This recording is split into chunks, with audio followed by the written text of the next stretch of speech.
Good evening guys. Problem solver में आप सबों का स्वागत है। मैं हूं सुरेश सर और आज हम चर्चा करेंगे घन और घनाभ के ऊपर। हम लोग आज पढ़ेंगे घन क्या होता है, घनाभ क्या होता है, घन और घनाभ में क्या अंतर होता है, क्या समानता होता है, घन का वक्र पृष्ठ क्षेत्रफल क्या होता है, घन का संपूर्ण पृष्ठ क्षेत्रफल क्या होता है, घनाभ का वक्र पृष्ठ क्षेत्रफल क्या होता है, घनाभ का संपूर्ण पृष्ठ क्षेत्रफल क्या होता है, घन का आयतन क्या होता है, घनाभ का आयतन क्या होता है। तो ये सारे चीजों को आज हम लोग पढ़ेंगे, जानेंगे, सीखेंगे और सबों का आज मैं आपको प्रूफ बताऊंगा। आज मैं कोई क्वेश्चन सॉल्यूशन नहीं करूंगा। आज मैं जस्ट मैंने आपको जितना भी कहा सारा को आज मैं मैथमेटिकल प्रूफ करके बताऊंगा। तो सबसे पहले हम लोग चर्चा करते हैं घनाभ के बारे में। सबसे पहले हम लोग चर्चा करते हैं घनाभ के बारे में, ठीक है। तो घनाभ क्या होता है? घनाभ एक त्रिविमीय आकृति होता है। घनाभ एक त्रिविमीय आकृति होता है जिसमें तीन विमाएं होती हैं, लंबाई, चौड़ाई और ऊंचाई। लंबाई, चौड़ाई और ऊंचाई आप पिक्चर देख सकते हैं। मैंने यहाँ एक घनाभ बनाया है। ओके, इस घनाभ को बनाने के लिए देखिए मैंने आयताकार आधार लिया है और मेरा आयताकार आधार क्या है? A B G H. A B G आयताकार मैंने आयताकार सतह लिया है, आयताकार फलक लिया है, उसका नाम क्या है? A B G H. A B G H. तो घनाभ में लंबाई होगी, चौड़ाई होगी, ऊंचाई होगी। तो हमारे पिक्चर में देखिए लंबाई क्या है? ए बी, इसको मैं एल से डिनोट करूंगा। ओके, हमारे पिक्चर में चौड़ाई क्या है? ए जी, इसको मैं बी से इंडिकेट करूंगा। और हमारे पिक्चर में ऊंचाई क्या है? ए डी, इसको एस से इंडिकेट करूंगा। ओके, अब सवाल उठता है कि सर लंबाई, चौड़ाई और ऊंचाई क्या होता है? किसी भी आकृति में जो सबसे लंबी भुजा होता है उसे लंबाई कहते हैं, जो छोटी भुजा होता है उसे हम चौड़ाई कहते हैं, और जो भुजा ऊंची होती है उसे हम ऊंचाई कहते हैं। तो हमारे आकृति में ये जो हमारा घनाभ का आकृति है, इस आकृति में ए बी क्या है? लंबाई है, ए जी क्या है? चौड़ाई है, और ए डी क्या है? ऊंचाई है। ओके, तो घनाभ एक त्रिविमीय आकृति है जिसमें तीन विमा होती है। त्रिविमीय आकृति इसलिए कहते हैं क्योंकि इसमें तीन विमा होती है, एक लंबाई की, एक चौड़ाई की और एक ऊंचाई की। यहाँ तक आप समझ गए? ठीक है। एक घनाभ को बनाने के लिए आयताकार सतह लिया जाता है। देखिए ए बी एच जी क्या है? आयत है। तो अगर आप आयत के ऊपर आयत रखते चले जाएंगे तो आपको एक घनाभ प्राप्त होगा। तो आपको कोई पूछ सकता है कि एक घनाभ बनाने के लिए हम जो आधार का सतह लेते हैं या आधार का जो फलक लेते हैं, ठीक है, वो किस तरह का आकृति होता है?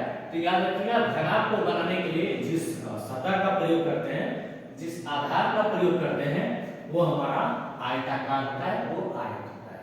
आई थिंक यहाँ तक आप सारा पॉइंट समझ गए होंगे। नेक्स्ट देखिए, एक घनाभ में 8 कोना होता है, इसलिए घनाभ में 8 शीर्ष बिंदु होता है। एक घनाभ में 8 शीर्ष बिंदु होता है। देखिए यहाँ पे 8 शीर्ष बिंदु क्या क्या है? A B C D E F G H. तो एक घनाभ में 8 शीर्ष बिंदु होते हैं। क्लियर? अब बात करते हैं घनाभ में कितना किनारा होता है। ठीक है, तो एक घनाभ में 12 किनारा होता है। एक घनाभ में 12 किनारा होता है। ठीक है, किनारा किसे कहते हैं? भुजा की लंबाई कहते हैं। तो आप देखिए यहाँ पे 12 किनारा हो रहा है। देखिए मैं आपको दिखा देता हूँ। सबसे पहले देखिए नीचे A B H D G H A G, नीचे 4 हो गया किनारा। अब आप ऊपर आ जाइए, डी सी ई सी ई एफ डी एफ, ऊपर 4 हो गया 8 को। अच्छा 8 में दीवार होता है। देखिए D A F G E H B C. तो यहाँ पे पता चला शीर्ष बिंदु कितने हैं? शीर्ष बिंदु, एक घनाभ में कितने शीर्ष बिंदु होते हैं? 8। किनारे कितने हैं? किनारा कितना है? 12। अब नेक्स्ट बात करते हैं फलक का। किसका बात करते हैं? फलक का। फलक, तो एक घनाभ में 6 फलक होते हैं। एक घनाभ में 6 फलक होते हैं। कैसे होते हैं देखिए, एक ऊपर एक नीचे, ओके, एक ऊपर एक नीचे। तो देखिए ऊपर का फलक क्या है ई सी डी एफ ई, ऊपर का फलक है सी डी एफ ई। नीचे का फलक क्या है A B H G, A B H G. तो एक ऊपर एक नीचे, एक देखिए बाएं होता है और एक दाएं होता है। तो देखिए ए जी डी एफ ये बाएं है, बी सी ई एच ये दाएं है, ठीक है। एक आगे होता है एक पीछे होता है। तो हमारे आगे दिख रहा क्या है देखिए ए बी सी डी, ये सामने है। और एक जो आपको नहीं दिख रहा है वो देखिए पीछे की तरफ है, वो है एच ई एफ जी। तो कोई हमें पूछे कि घनाभ किसे कहते हैं, तो हमारा जवाब क्या होगा, घनाभ एक ऐसी त्रिविमीय आकृति है जिसमें 3 विमाएं हैं, एक लंबाई की, दूसरी चौड़ाई की, तीसरी ऊंचाई की। सबसे लंबी होती है उसे लंबाई कहते हैं, जो ऊंची होती है उसे ऊंचाई कहते हैं, और जो कम माप की होती है, कम लंबाई की होती है उसे हम चौड़ाई कहते हैं, मतलब छोटी कहते हैं। यहाँ पे आप समझ गए। तो एक घनाभ में कितने शीर्ष बिंदु होते हैं 8 होते हैं। एक घनाभ में कितना किनारा होता है, एक घनाभ में 12 किनारा होता है। एक घनाभ में कितना फलक होता है 6 होता है। यहाँ तक भी आप समझ गए। एक घनाभ का जो आधार होता है वो कैसा होता है, आयताकार होता है, वो आयत के जैसा दिखता है। आयत के ऊपर आयत को रख देने से घनाभ बन जाता है। तो यहाँ तक आप समझ गए। ओके, इसको नोट डाउन कीजिए, फिर मैं आगे आपको बताता हूँ कि घनाभ का कुल पृष्ठ क्षेत्रफल कैसे निकालते हैं। इसको आप लोग नोट डाउन कीजिए।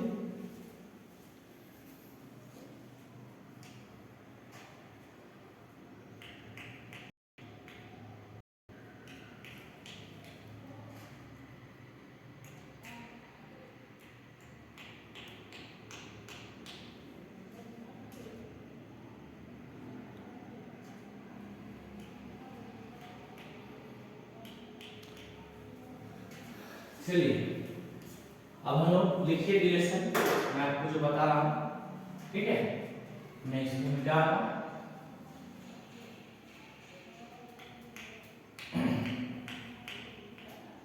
तो एक घनाभ का मुझे एक, आई थिंक ये सब आपको नोट डाउन कर लिया है। शीर्ष बिंदु 8 होता है, किनारा 12 होता है, फलक 6 होता है। इसको मैं मिटा दे रहा हूं। ओके, इसको मैं मिटा दे रहा हूं। चलिए आपको सीखना है घनाभ का कुल पृष्ठीय क्षेत्रफल। देखिए कुल पृष्ठीय क्षेत्रफल को इंग्लिश में टोटल सरफेस एरिया कहते हैं। तो मैं स्पेस को कम करने के लिए कुल पृष्ठीय क्षेत्रफल मतलब TSA लिखूंगा। T माने टोटल, S में सरफेस, A में एरिया, कुल पृष्ठीय क्षेत्रफल। तो देखिए घनाभ का कुल क्षेत्रफल P, एक घनाभ को बनाने के लिए कितना, एक घनाभ को बनाने के लिए 6 फलक। ओके, तो आयताकार सतह हम लोग लिख सकते हैं एक घनाभ का क्षेत्रफल बराबर क्या लिख सकते हैं 6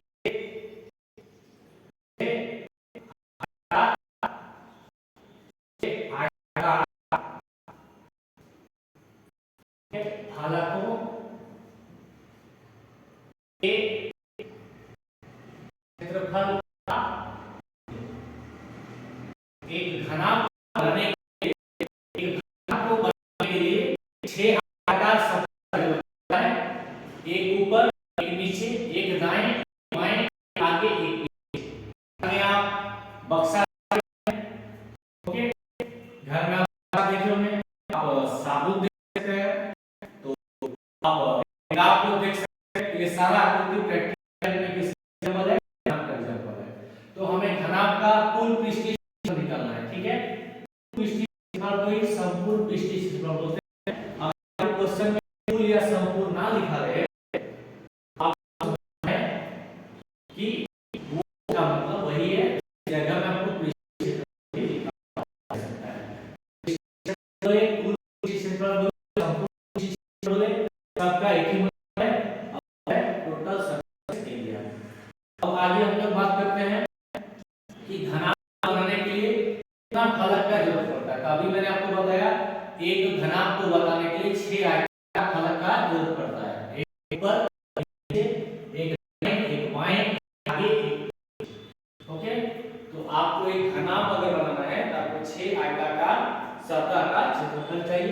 6 आयताकार फलक का क्षेत्रफल चाहिए।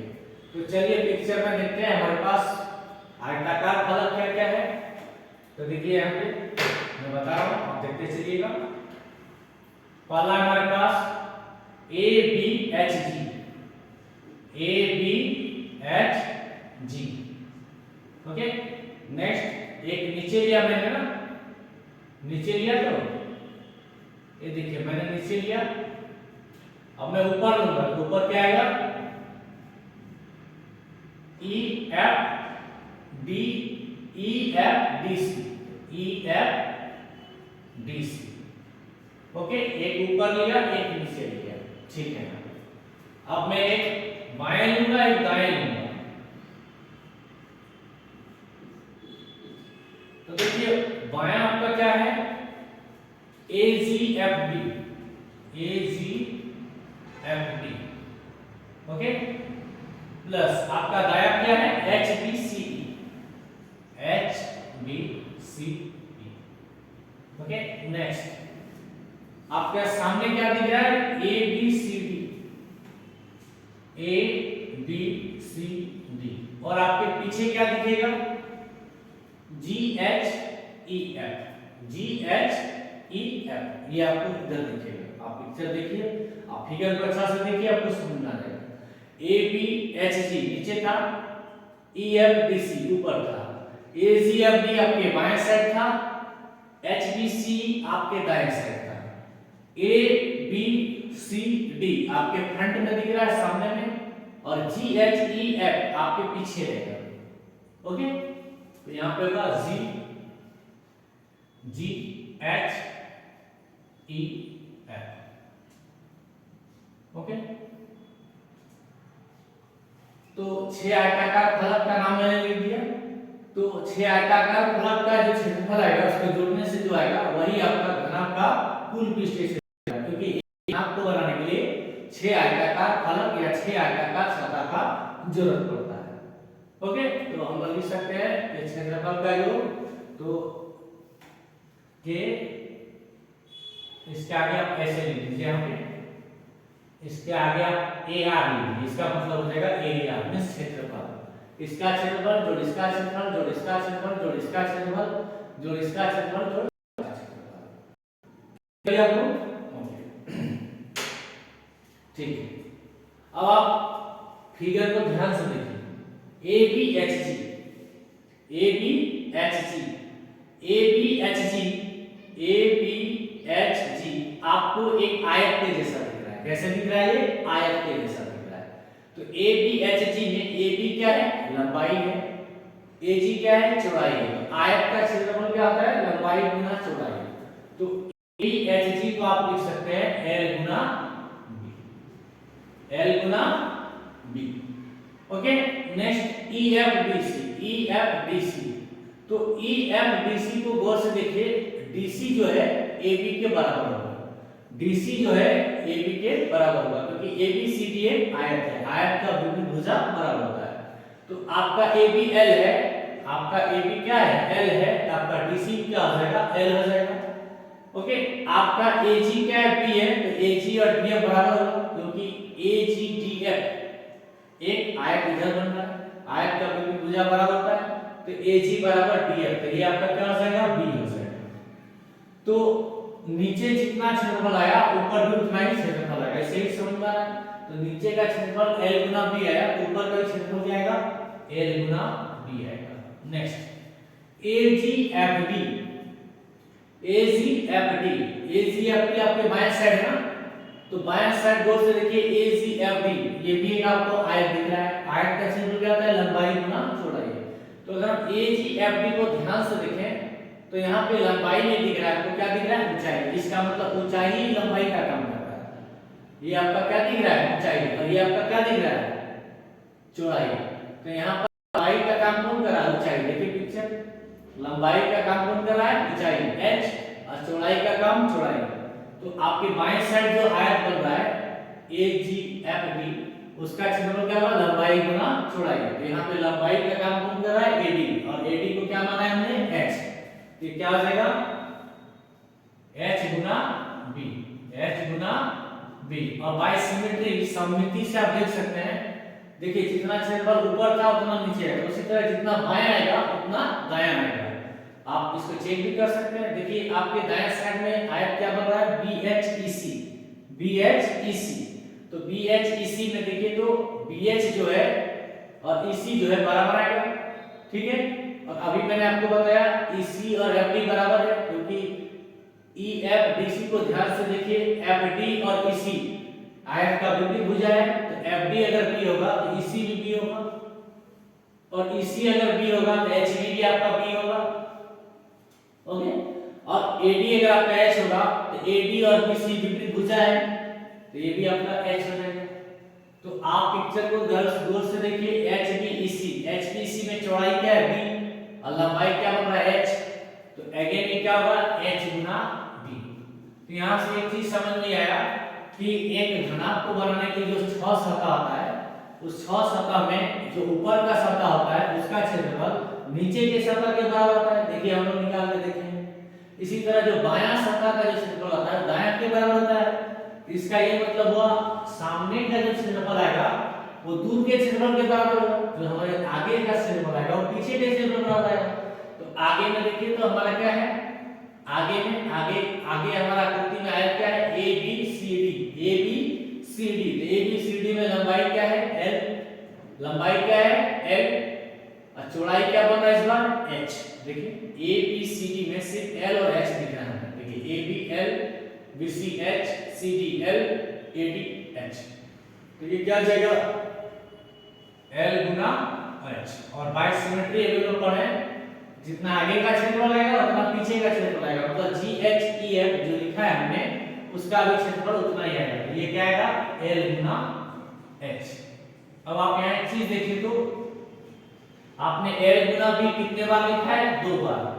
तो आपने लिखा है L गुना B, तो LB कितने बार लिखा है, 2 बार, तो 2LB प्लस H गुना B, H गुना B कितने बार लिखा है, 2 बार, तो लिख दीजिए 2HB। नेक्स्ट H गुना L, H गुना L आपने कितने बार लिखा है, 2 बार, तो लिख दीजिए 2HL। अब ध्यान से देखिए 2 कॉमन आ रहा है, सब में 2 आपका कॉमन आ रहा है, तो 2 को कॉमन ले लीजिए, तो अंदर क्या बच रहा है LB प्लस H गुना B या B गुना H, एक ही बात है BH प्लस HL।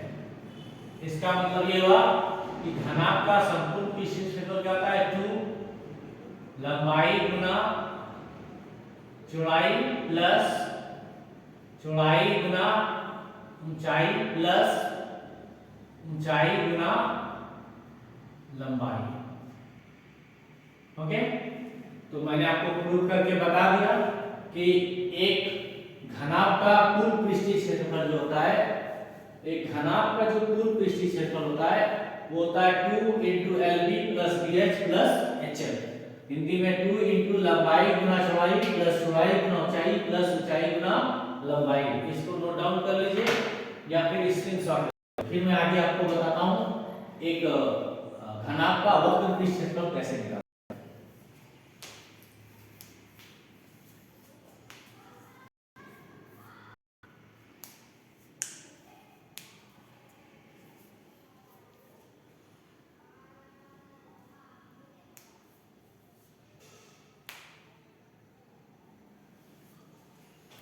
चलिए मैं क्या रहा हूं, आप लोग ले लिए स्क्रीनशॉट, ठीक है।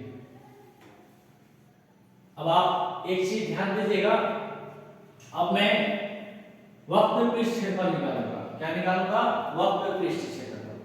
कुल पृष्ठीय क्षेत्रफल निकाल लिया हमने, अब निकालेंगे वक्र पृष्ठ क्षेत्रफल। इसी को हम लोग पार्श्व पृष्ठ क्षेत्रफल बोलते हैं, ठीक है। तो इसको मिटा रहा हूं। तो आपको मैं ड्राइव करने के पहले एक चीज बताता हूं, उसको आप समझिएगा, ठीक है, उसको आप समझिएगा। देखिए हमें अब निकालना है पार्श्व पृष्ठ क्षेत्रफल। देखिए पार्श्व पृष्ठ क्षेत्रफल क्या होता है, किसी भी आकृति का जब हम बॉडी पार्ट का बात करते हैं, जब उसके बॉडी हिस्सा का बात करते हैं तो उसको हम पार्श्व पृष्ठ क्षेत्रफल या वक्र पृष्ठ क्षेत्रफल बोलते हैं, ठीक है। और इस केस में जो ऊपरी सतह होता है और जो निचली सतह होता है उसके क्षेत्रफल को नहीं लिया जाता है। तो आप अगर एक घनाभ की बात कर रहे हैं तो इस घनाभ में देखिए ऊपरी सतह यहाँ पर, निचली सतह नीचे पर, तो पार्श्व पृष्ठ क्षेत्रफल क्या आ जाएगा, पार्श्व क्षेत्रफल मतलब चार दीवार का क्षेत्रफल, क्या हो जाएगा, चार दीवार का क्षेत्रफल। घनाभ के लिए 6 फलक यूज होता है, तो जब हम संपूर्ण लेते हैं तो सारा का सारा 6 फलक, लेकिन जब हम वक्र लेते हैं, जब पार्श्व लेते हैं, तो वक्र या पार्श्व में हम लोग किसी भी आकृति का जब पार्श्व या वक्र पृष्ठ क्षेत्रफल निकालते हैं तो उसके आधार का क्षेत्रफल को नहीं लिया जाता है, उसके आधार के क्षेत्रफल को नहीं लिया जाता है। तो इस पिक्चर में मुझे आधार का क्षेत्रफल नहीं लेना है, तो आधार जो होगा यहाँ पर एक निचला आधार होगा, एक ऊपर में आधार होगा, यानी हमें 2 आधार को हटा देना है। तो मैं थोड़ा सा इसे मिटा रहा हूँ, समझने की कोशिश कीजिएगा आप लोग। तो ये आधार नहीं लेना मुझे, ठीक है, इस बार मुझे ये नहीं लेना है, इस बार मुझे ये नहीं लेना है और इस बार मुझे ये नहीं लेना है। ओके, पिक्चर में वही रखा हूं ताकि आपको समझने में इजी होगा। चलिए अब यहाँ पे ध्यान दीजिएगा, ऐसे की जगह में लिखूंगा CSA। ओके, TSA की जगह में लिखूंगा मैं CSA। अब आप बोलिए सर CSA क्या होता है, curve surface area, curve surface area, curve surface area. तो कर्व सरफेस एरिया को हम लोग वक्र पृष्ठ क्षेत्रफल बोलते हैं, इसी को हम लोग पार्श्व पृष्ठ क्षेत्रफल बोलते हैं। तो पार्श्व पृष्ठ क्षेत्रफल कैसे निकालते हैं, पार्श्व पृष्ठ क्षेत्रफल निकालने के लिए हम लोग जो आधार होता है, आधार का क्षेत्रफल को इंक्लूड नहीं करते हैं। तो किसी किसी आकृति में आधार नीचे होता है, ओके, और किसी किसी नीचे और ऊपर दोनों। तो घनाभ के केस में नीचे भी आधार होता है, ऊपर भी आधार होता है, इसलिए हम लोग ऊपर और नीचे को नहीं लेंगे। इसका मतलब ये हुआ कि वक्र पृष्ठ क्षेत्रफल हो जाएगा 6 के जगह में 4, क्या हो जाएगा 4, 6 के जगह में हो जाएगा 4। तो हमको क्या है, 4 आयताकार फलकों के क्षेत्रफल का योग, 4 आयताकार फलकों के क्षेत्रफल का योग, या इसी को हम लोग बोल सकते हैं घनाभ के 4 दीवार का क्षेत्रफल, है ना, घनाभ के 4 दीवार का क्षेत्रफल। क्योंकि अगर हम घनाभ का ऊपरी फलक ना लें और निचले फलक को ना लें तो हमारे पास 4 दीवार बचेगा, एक बाएं, एक दाएं, एक आगे, एक पीछे। इसका मतलब हुआ घनाभ में वक्र पृष्ठ क्षेत्रफल बराबर पार्श्व पृष्ठ क्षेत्रफल बराबर 4 आयताकार पार्श्व पृष्ठ क्षेत्रफलों का योग बराबर 4 दीवार का क्षेत्रफल। ये चारों आप लिख सकते हैं। तो देखिए इसको हटा रहे हैं, का क्षेत्रफल यानी ECFD हमें इस बार नहीं लेना है, ECFD हमें इस बार नहीं लेना है, तो इसको हम नहीं लेंगे, इसको हम नहीं लेंगे। नेक्स्ट हम ABHG को नहीं लेंगे, ABHG यानी हम इसको नहीं लेंगे। तो ABHG नहीं लेंगे, इसका मतलब क्या हुआ, इस LB को नहीं लेंगे, EFDC नहीं लेंगे, इसका मतलब क्या हुआ, LB नहीं लेंगे। ओके, इसका मतलब क्या हुआ कि हम LB 2 बार था तो इसको नहीं लेंगे। ओके, इसका मतलब क्या हुआ, हम LB नहीं ले रहे हैं, यहां भी LB को नहीं लेंगे। तो इसका मतलब क्या होगा, हमारा हो क्या रहा है एक्चुअली, हमारा 6 सतह में 2 जो सतह है ABHG और EFDC का क्षेत्रफल नहीं लेना है, ऊपर भी नहीं लेना है, नीचे भी नहीं लेना है, ऊपर भी नहीं लेना है, नीचे भी नहीं लेना है, ठीक है, ऊपर भी नहीं लेना है और नीचे भी नहीं लेना है। तो लेना क्या है, 4 दीवार लेना है। तो 4 दीवार में क्या क्या आ रहा है, HB, LH, LH, क्योंकि बायां साइड का दीवार का क्षेत्रफल, दायां साइड का HB, आगे के लिए LH, पीछे के लिए LH। ये ऑलरेडी हम लोग अभी निकाला, दोबारा इस पर डिस्कशन नहीं किया, आप समझ गए होंगे इसको आई थिंक। तो LB वाला पार्ट यहां हट जा रहा है, ये ऊपर का पार्ट नहीं लेना है, ओके, पास पीछे क्षेत्रफल के लिए ऊपर ले लेते हैं, नीचे ले लेते हैं। तो ये दोनों ले लेंगे, l गुना b माइनस हो जाएगा। तो रिजल्ट हमारा क्या आएगा, lb सिर्फ यहां से हट जाएगा, तो अंदर क्या बच रहा है 2bh प्लस hl। ओके, और इसमें से हम 2 को बाहर तो है नहीं, देखिए आपका h कॉमन आ रहा है, h को भी बाहर निकाल दीजिए, अंदर क्या बचेगा l प्लस b। तो इसी को हम लोग बोलते हैं घनाभ का वक्र पृष्ठ क्षेत्रफल। क्या बोलते हैं इसको, घनाभ का वक्र पृष्ठ क्षेत्रफल। घनाभ का वक्र पृष्ठ क्षेत्रफल। तो घनाभ का वक्र पृष्ठ क्षेत्रफल क्या आ गया 2 इंटू, अच्छा अभी मैंने आपको बताया कि घनाभ का जो वक्र पृष्ठ क्षेत्रफल निकालते हैं वो किसकी मदद से निकालते हैं, चार दीवार की मदद से निकालते हैं। तो इसे हम कहते हैं चार दीवार का क्षेत्रफल, चार दीवार का क्षेत्रफल। अब इसी को हम लोग बोलते हैं पार्श्व पृष्ठ क्षेत्रफल, पार्श्व पृष्ठ क्षेत्रफल। और ये हमारा क्या है 2 इंटू ऊंचाई लंबाई जोड़ चौड़ाई। तो आपको मैंने पहले प्रूव करके दिखाया घनाभ का संपूर्ण पृष्ठ क्षेत्रफल क्या होता है 2 into lb plus bh plus hl। उसके बाद मैंने आपको अभी प्रूव करके बताया घनाभ का वक्र पृष्ठ क्षेत्रफल क्या होता है 2 इंटू ऊंचाई होल ब्रैकेट लंबाई जोड़ चौड़ाई। इसी को हम क्या बोलते हैं पार्श्व पृष्ठ क्षेत्रफल, इसी को बोलते हैं वक्र पृष्ठ क्षेत्रफल, इसी को बोलते हैं कमरे के चार दीवार का क्षेत्रफल, और इसी को हम क्या लिखे हैं CSA कर्व सरफेस एरिया। तो आई थिंक कुल पृष्ठीय क्षेत्रफल या संपूर्ण पृष्ठ क्षेत्रफल आप सीख गए निकालने। आप वक्र पृष्ठ क्षेत्रफल या पार्श्व पृष्ठ क्षेत्रफल या चार दीवार का क्षेत्रफल भी सीख गए निकालने। आप इसका स्क्रीनशॉट लीजिए या नोट डाउन कीजिए। अब मैं आपको बताऊंगा घनाभ का आयतन कैसे निकालते हैं। ओके, तो इसको आप नोट डाउन कीजिए पहले।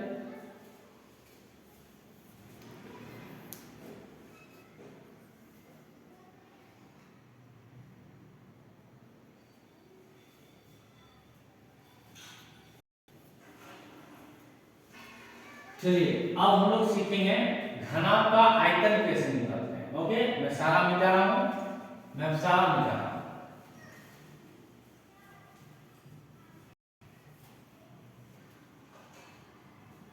अब हम लोग सीखेंगे घनाभ का आयतन कैसे निकालते हैं।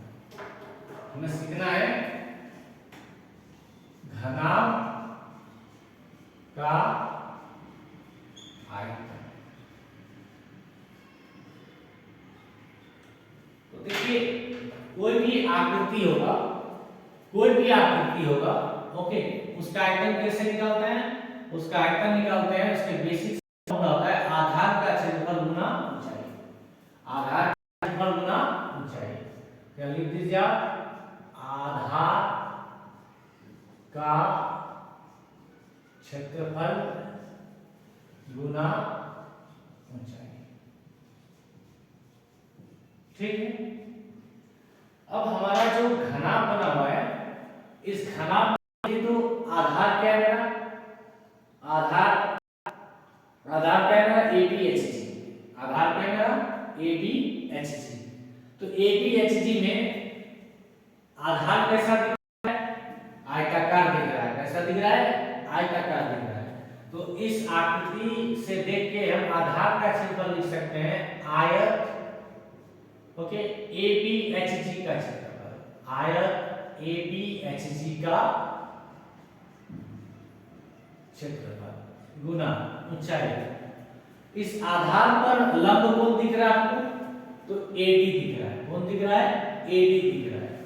देखिए आप इस आकृति को, AD जो है AG पर या AB पर लंब दिख रहा है। और हम पढ़े भी है ना कि कोई भी आयत रहेगा उसका प्रत्येक कोण 90 डिग्री का होता है, प्रत्येक कोण 90 डिग्री का होता है। ओके, तो आपका यहाँ पे लंब कोण दिख रहा है ABHG को अगर हम आधार मानते हैं, तो ABHG को अगर हम आयताकार आधार मानते हैं, तो इसमें आधार का क्या हो रहा है, AB हो जाएगा। ओके, इस लंबाई माने चौड़ाई हो जाएगा, ऊंचाई क्या होगी, ए बी एच जी पे जो लंब गिर रहा है वो एडी है। तो इस आकृति से हम लिख सकते हैं आधार का क्षेत्रफल मतलब आयत ए बी एच जी का क्षेत्रफल। आयत ए बी एच जी का क्षेत्रफल। इस पे ऊंचाई क्या गिर रहा है मेरा? एडी गिर रहा है। क्या गिर रहा है? एडी गिर रहा है। एडी। यहां तक कोई दिक्कत आप लोगों को? आई थिंक आप लोगों को दिक्कत नहीं हुआ। अब देखिए आयत ए बी एच जी का क्षेत्रफल। आयत का क्षेत्रफल क्या होता है? लंबाई गुना चौड़ाई। हमारे पास लंबाई क्या है? AB, चौड़ाई क्या है हमारे पास? AG, और ऊंचाई क्या है? AB। ओके, देखिए आप लंबाई आ जा रहा है AB, AG, ऊंचाई आ जा रहा है AB। अब इसको आकृति को देखिए, क्या हमने L B और AD क्या था? एक घना होता है A Guna B Guna LB। ये आपका फॉर्मूला नंबर 3 है। इसको भी तो इस को घना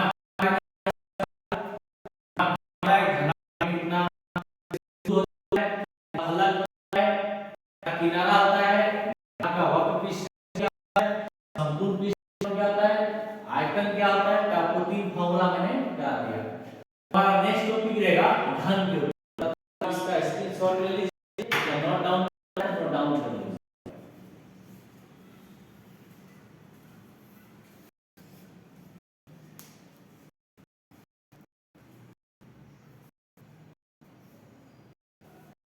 चलिए अब घन के बारे में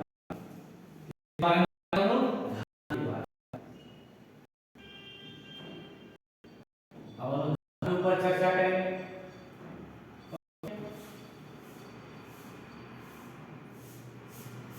एक बार आकृति को थोड़ा से बना देता हूं।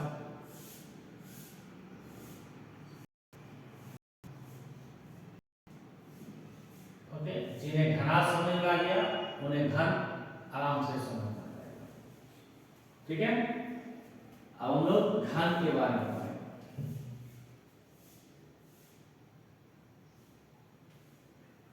देखिए घन क्या होता है, तो मैं मिटा रहा हूं। ओके,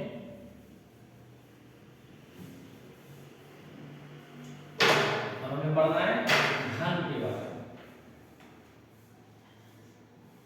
घन क्यूब के बारे में पढ़ना है। तो घन क्या होता है? यदि किसी घनाभ की ऊंचाई, चौड़ाई और लंबाई तीनों बराबर है तो घन का रूप ले लेता है। तो घन क्या होता है? घन वास्तव में एक घनाभ ही होता है, मगर इस केस में लंबाई, चौड़ाई और ऊंचाई तीनों का तीनों बराबर रहता है। तो यहाँ पे हमें एक चीज समझ में आया कि घन में L बराबर B बराबर, घन में L बराबर B बराबर H। ओके, घन में जितना लंबाई होगा उतना ही चौड़ाई होगा, उतना ही ऊंचाई होगा। तो घन भी एक त्रिविमीय आकृति होता है। घन भी एक त्रिविमीय आकृति होता है क्योंकि घन में लंबाई होता है। देख लीजिए आप, इसको घन माने तो ये भी मेरा लंबाई है, ओके, AC मेरा चौड़ाई है और AD मेरा ऊंचाई है। घनाभ में भी हमने यही माना था, बस यहाँ पे क्या एक अंतर आ गया कि घनाभ में तीनों विमाएं अलग अलग होती हैं, घन में तीनों विमाएं बराबर होती हैं। तो जितना आपका लंबाई होगा उतना ही आपका चौड़ाई होगा, उतना ही आपका ऊंचाई होगा। ओके, तो घन चूंकि एक तरह का घनाभ होता है, इसलिए घन का भी P ऐसे वही होगा जो घनाभ का होगा। तो अभी हम लोगों ने घनाभ का कैसे निकाला था, वो क्या आया था? 2LB plus BH plus HL, यही आया था। ओके, ठीक है। घन एक तरह का घनाभ होता है, तो जो घनाभ का पृष्ठीय क्षेत्रफल आएगा वो घन हमने लिखा, कोई दिक्कत नहीं है। लेकिन यहाँ पर एक स्पेशल केस क्या हो जाएगा, जो L होगा वही P होगा वही H होगा। तो इसका मतलब ये हो गया, 2 रहने दीजिए, L पे L रहने दीजिए, B को मैं L लिख देता हूँ, तो ये L into L हो गया, B को मैं L लिख देता हूँ, L हो गया, H L के बराबर है, इसको भी L लिख दिया, H L के बराबर है L। तो और एच दोनों एल लिख देना, क्योंकि एल बी एच तीनों बराबर है। तो जहां जहां पर बी लिखाएगा वहां मैं एल लिख दूंगा, जहां जहां पर एच लिखाएगा वहां पे मैं एल लिख दूंगा। क्यों लिख दूंगा? क्योंकि घन में लंबाई चौड़ाई ऊंचाई तीनों बराबर होता है। तो एच की जगह भी एल देखिए यहाँ पे, और बी के भी जगह एल लिख दिया हमने। ओके, 2 एल गुना एल एल स्क्वायर, एल गुना एल स्क्वायर, एल गुना एल स्क्वायर। तो एल स्क्वायर जोड़ एल स्क्वायर जोड़ एल स्क्वायर कितने बार आया? 3 बार आया। तो आपके पास एल स्क्वायर है, कितने बार आया? 3 बार आया, 3l स्क्वायर। अब इसको आप गुना कर दीजिए 6l स्क्वायर, और यही आपका एक नया फॉर्मूला बन जाता है। क्या? कि घन का कुल पृष्ठीय क्षेत्रफल बराबर 6 गुना भुजा स्क्वायर। इसी को आप क्या लिखते हैं? 6 गुना भुजा स्क्वायर। भुजा क्यों कहते हैं? क्योंकि लंबाई भी उतना होता है जितना चौड़ाई होता है, उतना ऊंचाई होता है, इसलिए तीनों को हम लोग भुजा मानते हैं। तो आई थिंक आपको ये क्लियर हो गया होगा। अगर आप घनाभ का कुल पृष्ठीय क्षेत्रफल निकालना जानते हैं तो आप घन का भी निकालना जान जाएंगे। कैसे?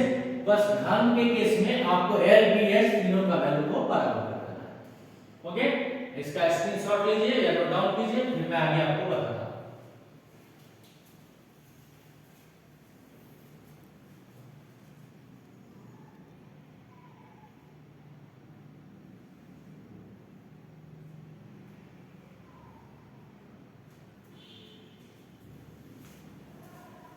ठीक है, चलिए अब मैं निकालता हूं घन का पार्श्व पृष्ठीय क्षेत्रफल। घन का पार्श्व पृष्ठीय क्षेत्रफल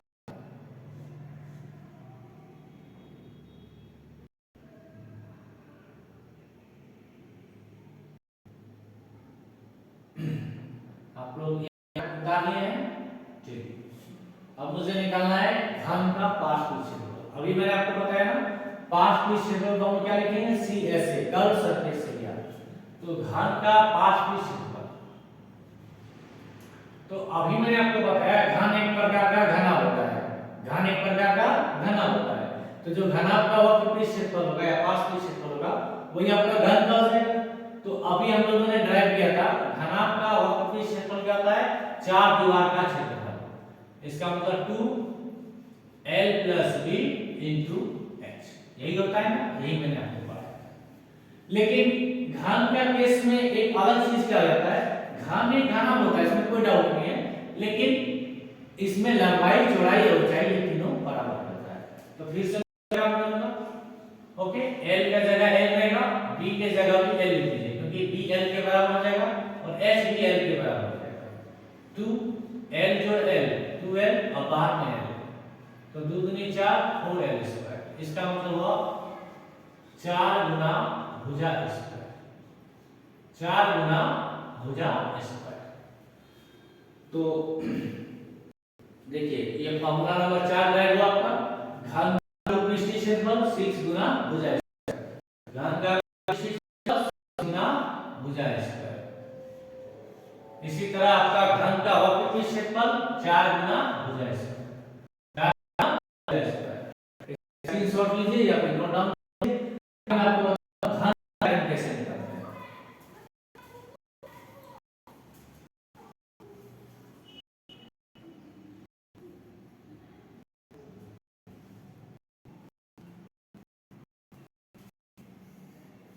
चलिए आगे बढ़ते हैं। अब हमें निकालना है घन का आयतन। देखिए मैं यहां निकाल देता हूं, ठीक है, ये अलग पोर्शन है मेरा। देखिए घन का आयतन, तो घन का आयतन वही होगा जो घनाभ का, बस लंबाई चौड़ाई ऊंचाई बराबर हो जाएगा।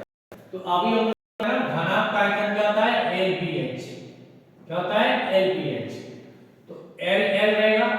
अभी हमने पढ़ा B और L बराबर होता है, तो B के जगह में L लिख दीजिए, और अगेन हम लोग पढ़े H और L बराबर होता है, तो H के जगह में भी L लिख दीजिए। तो L कितने बार आया? 3 बार आया। L गुना L गुना L मतलब यानी घन का आयतन होता है भुजा क्यूब। घन का आयतन भुजा क्यूब।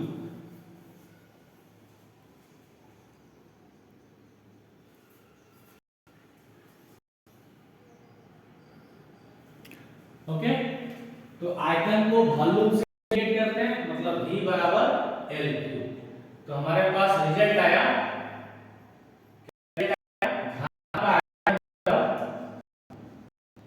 भुजा गुना। ओके, तो आज मैंने आप लोगों को घनाभ से रिलेटेड क्षेत्रफल और आयतन को बता दिया।